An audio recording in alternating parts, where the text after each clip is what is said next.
Welcome to IBTV. Sangareddy జిల్లా సదాశివపేట మండలంలోని కోనాపూర్ గ్రామంలో బీఆర్ఎస్ పార్టీ బలపరిచిన అభ్యర్థి పటోళ్ల విజయలక్ష్మి విస్తృత ప్రచారం నిర్వహిస్తున్నారు. గ్రామస్తులు ఎదురెదురుగా కలుస్తూ ఇంటింటికి వెళ్లి పార్టీ విధానాలను వివరించుతూ ప్రజలతో మాట్లాడుతున్నారు. బ్యాట్ గుర్తుపై ఓటు వేసి గెలిపించి తమకు ఆశీర్వాదం అందించాలని గ్రామస్తులను కోరుతూ విజయలక్ష్మి ప్రచారం కొనసాగిస్తున్నారు. గ్రామంలో అభివృద్ధి పనులను వేగవంతం చేయడం, ప్రజలు ఎదుర్కొంటున్న సమస్యలను పరిష్కరించడంలో తమకు ఉన్న సంకల్పాన్ని ఆమె వివరించారు. ఎన్నికల్లో అత్యధిక మెజార్టీ సాధించే నమ్మకం వ్యక్తం చేస్తూ ప్రాంత అభివృద్ధి తమ లక్ష్యమని తెలిపారు. నా పేరు పట్లోల విజయలక్ష్మి. అభ్యర్థిగా సర్పంచ్గా నిలుచుకున్నాను. అందరు కలిసి అమూల్యమైన ఓటుగా బ్యాట్ వేసి గెలిపించాలని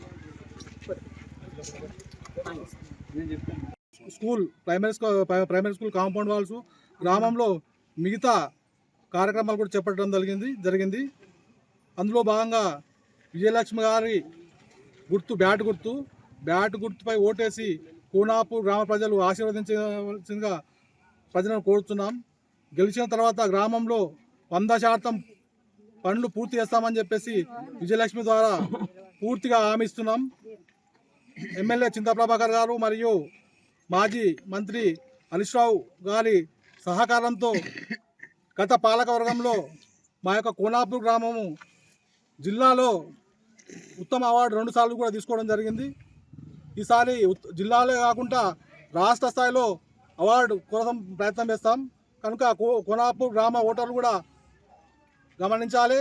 అభివృద్ధి అనేది ముందుంచి ఖచ్చితంగా వాగ్దానాలు చేసిన దానికి కట్టుబడి ఉంటామని చెప్పేసి కోనాపూర్ గ్రామ ప్రజలకు విజ్ఞప్తి చేస్తున్నాం. దయచేసి కోనాపూర్ ఓటర్లు ఓటు వేసే ముందు అభ్యర్థులను ఎవరు ఎట్లా ఉంటారో ఒకసారి పునరాలోచించి ఓటు వేయాలని చెప్పేసి ప్రజలను కోరుతూ జై హింద్, జై తెలంగాణ. విజయలక్ష్మి గారి నాయకత్వం వర్ధిల్లాలి. Thank you.